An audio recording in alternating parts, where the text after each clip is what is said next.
तो महाविकास आघाड़ी में भी सीटों को लेकर पेच फंसा हुआ है। आज तीनों ही पार्टियों ने प्रकाश आंबेडकर के साथ बातचीत की है, लेकिन बैठक बेनतीजा रही क्योंकि प्रकाश आंबेडकर ने 17 सीटों पर दावा ठोका है।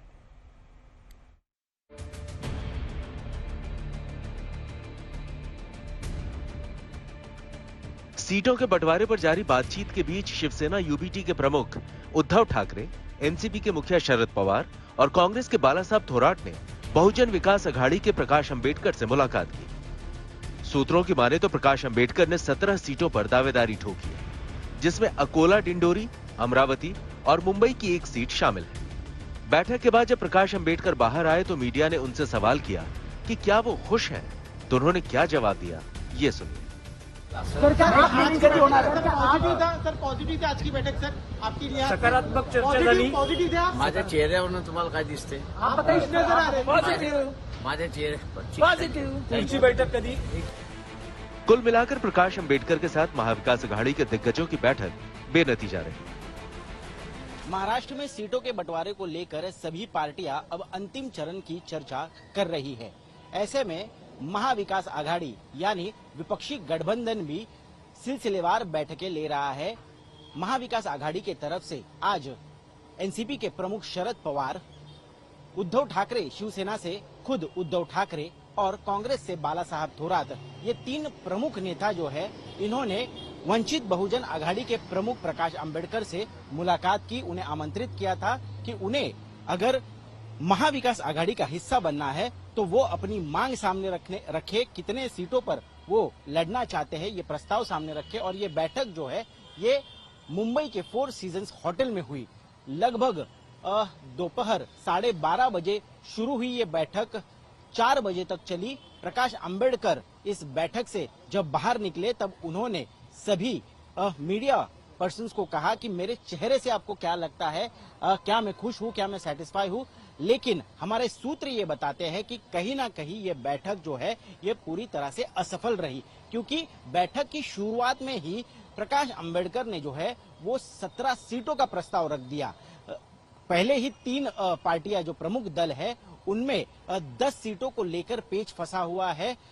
खुद उद्धव ठाकरे जो है वो 22 सीटों पर अपने प्रत्याशियों को उतारना चाहते हैं, तो एनसीपी 10 सीटें जो है उस पर दावा ठोक रही है। तो कहीं ना कहीं कांग्रेस जो है वो 18 से 20 सीट मांग रहा है। अब ऐसे में अगर प्रकाश अंबेडकर भी 17 सीटों पर दावा करेंगे तो उन्हें वो सीटें कहां से दी।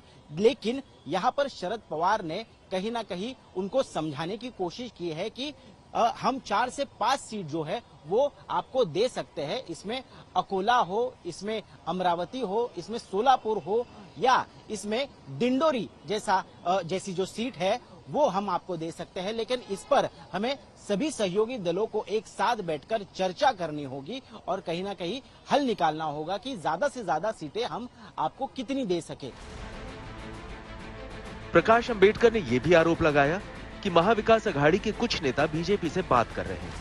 उन्होंने मांग रखी कि गठबंधन के हर सहयोगी को लिखित में देना चाहिए कि वो बीजेपी के साथ नहीं जाएंगे। ज्या भाजपला हरवण्यासाठी ही महाविकास आघाडी एकत्र येऊन लढत आहे, बीजेपीच्या हुकुमशाही विरोधात लढत आहे, त्यामुळे या महाविकास आघाडीचा भाग असलेला कुठलाही पक्ष हा भाजप सोबत निवडणुकीच्या आधी किंवा निवडणुकीच्या नंतर कुठल्याही प्रकारे समझोता करणार नाही, युती आघाडी करणार नाही, असं लेखी आश्वासन आपण सगळ्यांनी दिलं पाहिजे। हाही एजेंडा आम्ही मांडला होता। उधर महाविकास अघाड़ी की दूसरी पार्टियों ने प्रकाश अंबेडकर के आरोपों को खारिज किया। साथ ही ये उम्मीद भी जताई कि जल्द ही सीटों का बंटवारा फाइनल हो जाएगा। हम कमिटमेंट वाले लोग, कुछ लोग इनडायरेक्ट बीजेपी को मदद करना चाहते हैं। इनडायरेक्ट जैसे उत्तर प्रदेश में मायावती जी है, बहन जी है, उसके बारे में बोलते।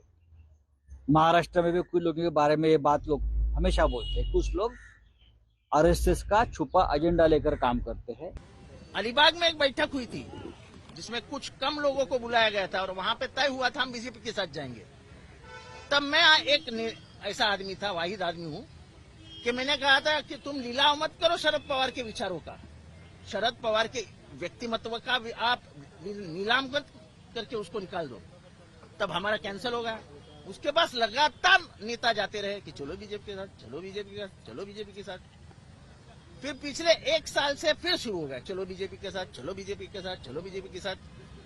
पवार साहब द्रविड़ और गावस्कर के रोल में थे, कितना भी फास्ट बॉल आया, बैट लगाओ, जमीन पे गिरा डाला, खेलते रहे। जब अंतिम वक्त आया और लोगों ने कहा कि हम रुकेंगे नहीं, तो उन्होंने घर का दरवाजा दिखा दिया, भाई आप जा सकते हो। किसने रुका आपको? बहरहाल प्रकाश अंबेडकर से करीब 3.5 घंटे की मुलाकात के बाद तीनों नेताओं ने करीब 1 घंटे तक आपस में माथापच्ची की।